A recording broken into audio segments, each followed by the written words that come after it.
สวัสดีครับผมเดียนะครับวันนี้มีคีย์บอร์ดตัวใหม่จากแบรนด์พึ่งน้อยเมลกิกมาเล่าให้เพื่อนๆฟังครับพูดง่ายๆนะครับคีย์บอร์ดตัวนี้มันเป็นคีย์บอร์ดที่ต่อยอดมาจากตัว Mate 68นะครับที่เป็นพวกธาตุดินน้ำลมไฟคีย์บอร์ดตัวนี้ครับมีชื่อรุ่นว่า Real 67นะครับคำถามแรกเลยที่ผมได้ยินชื่อเนี่ยทำไมเขาถึงตั้งชื่อว่า Real ข้อ2ครับด้วยราคานะครับคีย์บอร์ดตัวนี้มันไม่ใช่คีย์บอร์ดบัดเจ็ตนะครับคลิปวันนี้ผมจะมาวิเคราะห์ให้ฟังว่าคุ้มกับราคาที่จ่ายไหมแน่นอนครับใครที่กำลังมองหาคีย์บอร์ดแมกเนติกสำหรับสายเล่นเกมสายแข่งขันอยากให้ดูคลิปนี้ก่อนครับขอเชิญพบกับรีวิว Melgeek Real 67ครับ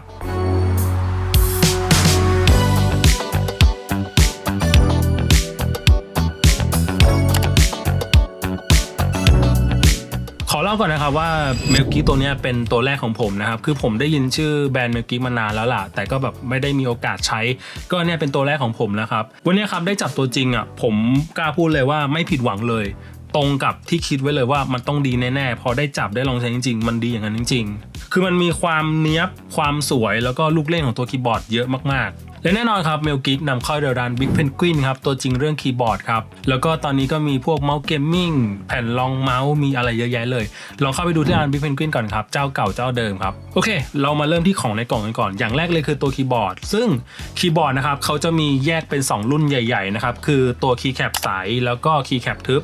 ซึ่ง2ตัวนี้ครับสวิตช์จะแตกต่างกันนะครับที่อยู่ในมือผมคือเวอร์ชันคีย์แคปใสนะครับสีโพแทสเซียมเพอร์เพลนะครับออกม่วงๆหน่อยนะครับเดี๋ยวจะเปิดไฟให้ดูว่าเวลาไฟลอดคีย์แคปใสๆเนี่ยมันเป็นยังไงครับคีย์แคปไซส์อีกสีก็จะเป็นสีแคลเซียมเกรย์นะครับก็จะออกแนวเทาๆใสๆหน่อยนะครับแล้วก็อีกรุ่นครับที่จะเป็นตัวคีย์แคปทึบอันนั้นก็จะเป็นอีกสวิตช์นึงนะครับซึ่งก็จะมี2สีเช่นกันสีแรกก็คือซิลิคอนเกรย์นะครับแล้วก็โซเดียมไวท์ครับแล้วก็สายการเชื่อมต่อครับเป็นสายถักครับหัวเป็น A2C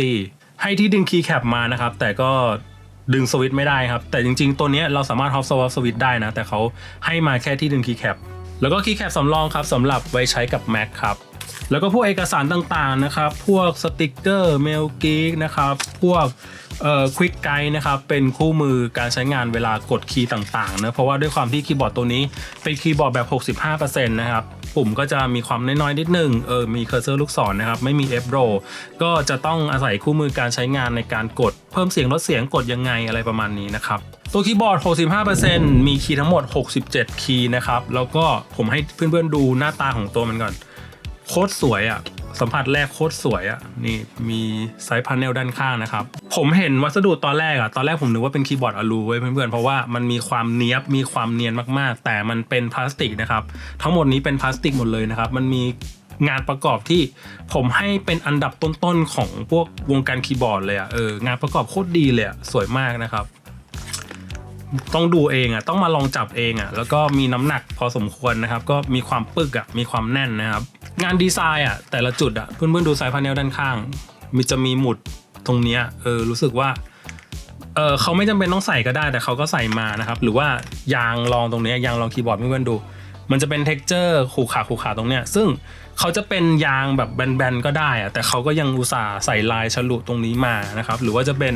หัว Type C ตรงเนี้ยครับก็จะเป็นลายพิกเซลเห็นไหมซึ่งเขาไม่จำเป็นต้องทำตรงนี้ก็ได้แต่ก็ทำมาหรือว่าตรงสเปคบาร์ครับเดี๋ยวถอดให้ดูเลยเนี่ยครับตรงสเปคบาร์ตรงยางรองตรงสเปคบาร์ตรงนี้ครับมันจะเป็นคำภาษาอังกฤษนะครับ Pay to fun not to win นะครับซึ่งไม่จำเป็นต้องใส่ก็ได้แต่เขาก็ใส่มาก็ถือว่าเป็นลูกเล่นเล็กๆน้อยๆที่ผมรู้สึกว่ามันทำให้คีย์บอร์ดดูมีคุณค่ามากขึ้นเรื่องของหน้าตานะครับเอาตรงๆมันมีความเป็นตัว Mate 68 รุ่นที่แล้วเลยแต่เขาแค่ตัดตรงไลท์บ็อกตรงนี้ออกของตัว Mate มันจะมีไลท์บ็อกตรงนี้ใช่ไหมเป็นลายกราฟิกดินน้ำลมไฟใช่ไหมครับแล้วก็ตัวนี้จะมีเพิ่มมาคือตรงไลท์บาร์ตรงเนี้ยนะครับ LED บาร์ตรงเนี้ยซึ่งก็ไม่แน่ใจเหมือนกันว่าเพิ่มทำอะไรได้นะครับเพราะว่ามันแค่เ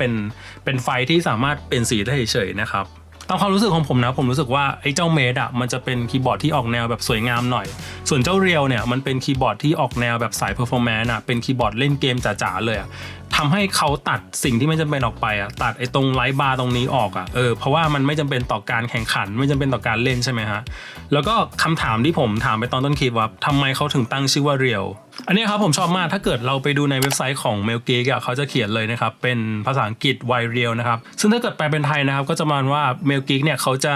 เหมือนแบบยืนหยัดในหลักวิศวกรรมที่เขาได้วิจัยได้คิดค้นมานะคือเขาจะไม่คุยพวกตัวเลข 0.005 อะไรประมาณนี้เขาจะไม่พูดอย่างนั้นนะครับเขาจะสร้างคีย์บอร์ดด้วยคุณสมบัติที่เป็นจริงนะครับวัสดุจริงแล้วก็ผลการทดสอบจริงๆนะครับซึ่งผมอ่านแล้วรู้สึกว่ารู้สึกอินว่ะรู้สึกว่าแม่งเลียวมากอ่ะ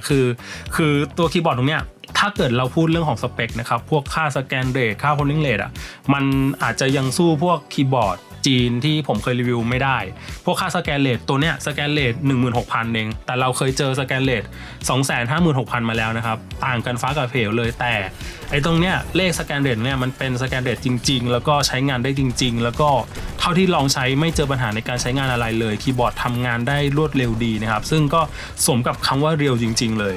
ไอ้ตรงไซด์พาเนลตรงนี้ครับจริงๆจะมีอ c เซสซอรี่เปลี่ยนได้นะครับซึ่งต้องไปสั่งซื้อในเว็บของ Melgeek นะครับก็จะมีหลายแบบเลยโอเคครับเรามาดูตัว Keycap กันเวอร์ชันที่ผมรีวิวเป็น Keycap ใสนะครับคือ Keycap ตรงเนี้ยผิวสัมผัสตรงเนี้ยมันจะเป็นผิวสากๆเลยนะครับเป็นผิวสากๆน่าจะมีการขัดสีหรือว่าเคลือบอะไรไว้นะครับส่วนตรงเนี้ยก็จะเป็นพลาสติกใสๆลื่นๆธรรมดานะครับผิวสัมผัสตรงนี้เวลาพิมพ์จะ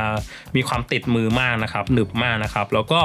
ตัวนี้ครับวัสดุเป็นโพลีคาร์บอเนตนะครับก็เป็นพลาสติกแหละไม่ใช่ PBT นะครับซึ่งตัว Keycap เวอร์ชันทึบอันนั้นจะใช้เป็น PBT นะครับจะมีความแตกต่างกันเรื่องของวัสดุนะแน่นอนครับพอ Keycap ต่างกันทำให้สวิตช์มีความแตกต่างกันนะครับสวิตช์ตัว Keycap ใสจะใช้เป็น TTC Sacred Heart Com นะครับเป็นหน้าตาอย่างนี้นะก้านสเต็มสีขาวนะครับก็เวลาโดนไฟ RGB ก็จะไม่สีจะไม่เปลี่ยนอะไรนะครับส่วนตัว Keycap ทึบเนี่ยอันนั้นจะใช้เป็น TTC Type E นะครับซึ่งสวิตช์ทั้ง2ตัวนี้นะครับถ้าเราดูในตารางข้อมูลเปรียบเทียบตัว Type E เนี่ยจะใช้แรงในการกดมากกว่าตัว Sacred Heart ประมาณ10 กรัมฟอร์สนะครับแล้วก็ทาง Melgeek เนี่ยเขาบอกว่าตัว Type E เนี่ยจะให้ความนุ่มนวลนะครับพร้อมกับแรงดีดกลับที่เร็วนะครับส่วน Sacred Heart นะครับจะให้ความคมชัดในการกดจะมีความรวดเร็วมีความคมมีความนิ่งมากกว่าประมาณนี้อันนี้เป็นเหตุผลของทาง Melgeek นะครับแต่โดยรวมผมรู้สึกว่าน่าจะพอๆกันแหละ2ตัวเนี้ยความรู้สึกในการกดนะครับรู้สึกว่าเป็นสวิตช์ที่ใช้แรงกดน้อยมากแล้วก็มีความลื่นมีความนิ่งมีความวอบเบิลต่ำมากๆนะครับน้อยมากๆเอานิ้วแตะๆโยกรู้สึกว่ามีความนิ่งมากเลยเสียงเพราะแล้วก็ข้างในมีการบุพวกดูดซับแรงกระแทกดูดซับเสียงประมาณ5ชั้นนะครับทั้งพวกโพลอนพวกซิลิโคนนะครับประมาณ5ชั้นก็ให้เสียงการพิมพ์ประมาณนี้ครับ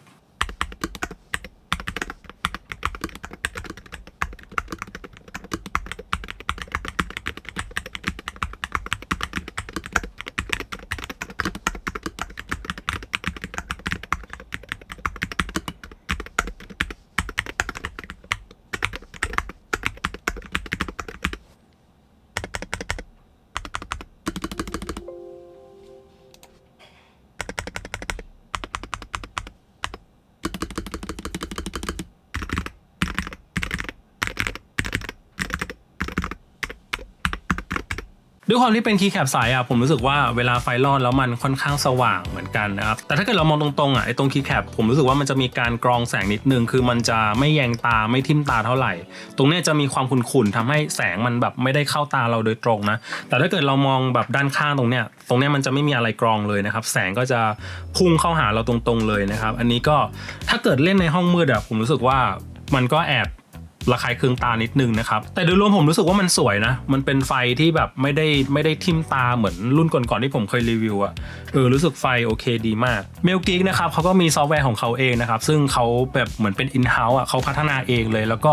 developer ของ Melgeek ค่อนข้างเก่งนะครับแล้วก็มีอัปเดตเฟิร์มแวร์หลายเวอร์ชันมากคือสรุปง่ายแล้วกันเป็น developer ที่ใส่ใจมากๆใส่ใจคีย์บอร์ดใส่ใจการสร้างหน้าตาซอฟต์แวร์ที่ดูดีที่ทันสมัยแล้วก็เทคโนโลยีอะไรต่างๆค่อนข้างที่จะใช้งานได้จริงๆนะครับอันนี้ต้องถือว่าเป็นจุดเด่นของ Melgeek เลยคือ developer เขาเก่งนะครับก็แน่นอนนะครับเข้าไปที่ hive.melgeek.com นะครับ โอเคครับพอเข้ามาเนี่ยผมอยากจะให้เพื่อนๆดูที่ device setting ก่อนนะครับแล้วก็เช็ค for update ตรงเนี้ยผมเชื่อเลยว่ามันจะมีการอัปเดตบ่อยมากๆอันนี้ส่วนตัวเลยเมื่อวานผมเพิ่งอัปเดตไปนะครับก็ถือว่านั่นแหละ developer เขาใส่ใจมากๆนะครับมาดูที่ key map กันก็อันนี้ก็เป็นการตั้งค่า key map ต่างๆนะครับก็ให้ดูที่ super key ตรงนี้นะครับก็จะเป็นการใช้ฟังก์ชันล้ำๆต่างๆ DKS macro snap tab นะครับซึ่งผมก็เซต snap tab ไว้แล้วก็คือ SOCD นั่นแหละที่ปุ่ม A กับ D นะครับก็ใช้งานได้จริงนะครับไม่ได้มีปัญหาในการใช้งานอะไรนะครับโอเคครับไปดูที่ lighting ครับก็จะมีเป็นโหมดไฟ static แล้วก็ dynamic นะครับก็เหมือนกับคีย์บอร์ดทั่วไปแหละนะครับไม่ได้มีความแตกต่างอะไรมีspeed กับ brightnessผมอยากจะให้เพื่อนๆดูความสว่างของไฟนิดนึงอันนี้ผมปรับโอเคสว่างสุดอันนี้คือไฟสว่างสุดเพื่อนๆเดี๋ยวนะต้องปิดไฟไหมเดี๋ยวปิดไฟให้ดูก่อนนี่ครับสว่างสุดโคตรสว่างเลยเดี๋ยวปรับโหมดอื่นก่อนนี่ฮะเพื่อนๆโคตรสว่างเลยอะสวยมากอันนี้สปีดเต็มนะครับสปีดครึ่งหนึ่งประมาณนี้ต่อไปครับ Rapid Trigger ครับผมอยากจะให้เพื่อนๆมาเลือกสวิตช์ก่อนนะครับกดที่สวิตช์ตัวนี้นะครับก็จะเป็นการเลือกสวิตช์นั่นแหละนะครับมีหลายตัวดังๆให้เลือกเลยของเราก็เป็นตัวนี้เนาะ Sacred Heart Com นะครับ P9 แล้วก็มา Calibrate นะครับเหมือนเดิมครับเหมือนกับซอฟต์แวร์อื่นทั่วไปนะครับตรง performance ครับเรามาดูกันครับตรงนี้ก็เป็น action point นะครับ 0.1 ถึง 3.3 นะครับก็นี่แหละอย่างที่เมื่อกี้เขาบอกนะครับมันต้องเป็นตัวเลขที่ใช้งานได้จริงทำงานได้จริงนะครับเอาจริงๆผมก็ไม่ใช้ต่ำกว่า 0.1 อ่ะก็รู้สึกว่า 0.1 มันก็ไวอยู่แล้วอ่ะนี่มันแล้วแต่คนจริงๆนะแต่ผมก็เชื่อเมลกี้อ่ะคือ 0.1 มันก็คือ extreme คือสุดแล้วอะนะครับแล้วก็ dead zone สามารถเซตศูนย์ได้เหมือนกันนะครับแต่เขาก็แนะนำให้ 0.01 ก็พออะไรประมาณนี้นะครับมาเซตเอาแล้วก็ตรงนี้ครับจะเป็นเรื่องของ Rapid Trigger ครับปิดกับเปิดตรงนี้นะก็สามารถเซตแยกได้นะครับค่าโยค่ากดนะครับเซตได้ตั้งแต่ 0.01 นะครับถึง 2.4 เลยไอ้ตรงนี้ครับ Adaptive Actuation เนี่ยคือพูดง่ายๆคือไอ้ค่า Action Point มันจะมีการปรับโดยอัตโนมัติให้เข้ากับการเล่นของเราอะตรงเนี้ยผมก็แอบไม่ค่อยเข้าใจเหมือนกันว่ามันจะปรับยังไงนะครับซึ่งเขาจะมี3ค่าให้เลือกนะครับมั่นคงสมดุลแล้วก็คล่องตัวนะครับเขาบอกว่าให้เราลองใช้แต่ละค่าดูก่อนนะครับแต่ผมใช้แล้วก็ไม่ได้รู้สึกว่ามันจะมีความช่วยอะไรแตกต่างอะไรเพราะผมก็เซตต่ำอยู่แล้วมันก็ใช้งานได้ปกติอยู่แล้วหรือว่าถ้าเกิดเพื่อนๆมีความรู้ส่วนตรงนี้ยังไงพิมพ์บอกไว้ใต้คลิปได้นะครับว่ามันทำงานยังไงแตกต่างยังไงนะครับPlayer Profile ครับก็เป็นทีมที่ทาง Melgeek เขาสนับสนุนอยู่นะครับทีม Dragon Ranger Gaming นะครับ DRG นะครับของประเทศจีนทีม Valorant มั้งนะครับใครก็รู้จักคนไหนก็ลองมาใช้ดูแล้วกันแต่ผมไม่รู้จักสักคนเลยเรื่องของราคานะครับถ้าเกิดเราดูในหน้าร้านของ Big Penguin เนี่ยเวอร์ชั่นตัว Keycap ทึบนะครับจะอยู่ที่ 4,390 บาทส่วน Keycap สายอยู่ที่ 4,990 บาทนะครับแต่ Big Penguin เนี่ยเขาจะเป็นร้านที่มีโค้ดลดตลอดเวลาลด 20% นะครับก็ราคาจะเหลืออยู่ที่ตัว Keycap ทึบอยู่ที่ 3,500 แล้วก็ตัว Keycap สายอยู่ที่ 3,900 นะครับก็ลดไปเป็นพันเลยผมขอพูดถึงคีย์บอร์ดตัวนี้แล้วกันตีซะ 4,000 แล้วกันเราจ่ายไป 4,000 ได้คีย์บอร์ด 65% ฟังก์ชันล้ำๆงานดีไซน์สวยๆถ้าถามผมนะผมถือว่าไอ้เจ้าตัวเนี้ยเป็นตัวจบได้เลยสำหรับสาย performance คือสำหรับคนที่แบบเอาไปเล่นเกมเอาไปเล่น Valo Overwatch อะไรต่างๆทุกเกมที่เป็นแนว FPS ต้องอาศัยการคล่องตัวในการกดการออกคำสั่งไวๆผมคิดว่าตัวนี้ทำหน้าที่ได้ดีนะจากการที่ได้ทดลองใช้งานจริงๆนะครับทุกฟังก์ชันอะไรต่างๆก็ทำตามนั้นได้หมด0.1 ก็คือ 0.1 จริงๆแต่นิดเดียวก็ไปอะไรประมาณเนี้ยซึ่งผมจะบอกว่ามันก็เหมาะกับชื่อของมันเรียวจริงๆคีย์บอร์ดตัวนี้มันเรียวจริงๆสวิตช์ดีดีไซน์ดีเสียงดีฟังก์ชันดีผมคิดว่าคนเล่นเกมก็ต้องการแค่นี้ไหมเอาเป็นว่าของพวกนี้ครับมันก็ตามราคาครับเพื่อนๆเราจ่ายมากเราก็ได้ของดีนะครับเราจ่ายน้อยเราก็ได้ของดีเหมือนกันแต่ก็อาจจะแบบงานดีไซน์ไม่สวยเท่าประสิทธิภาพอาจจะไม่แท้จริงเท่าอะไรประมาณเนี้ยก็Big Penguinวางขายแล้วนะครับเพื่อนๆตามความเห็นของผมนะก็เป็นอีกหนึ่งตัวที่ควรซื้อติดบ้านไว้เหมือนกันนะครับย้อนกลับไปตอนต้นคลิปครับเพื่อนๆผมแม่งชอบคำว่าเรียวจริงๆคือตัวนี้ครับ Polling Rate 8,000 Scan Rate 16,000 นะครับมันจะไปเปรียบเทียบกับพวกของ M-Choice ของ iRock ที่ Scan Rate 256,000 ก็คงจะไม่ได้ใช่ไหมมันแตกต่างกันเยอะเหมือนกันแต่ผมมั่นใจกับMelgeekกว่ามั่นใจกับ Scan Rate 16,000ไปเล่นมาแล้วโอเคดีทำงานได้ดีไม่เจอปัญหาในการใช้งานอะไรก็ 16,000 ก็สู้ 200,000 ได้เหมือนกันนะเพื่อนๆคิดไงกับคีย์บอร์ดตัวนี้ครับพิมพ์ให้ผมฟังหน่อยนะเจอกันกับคลิปหน้าครับสำหรับวันนี้สวัสดีครับ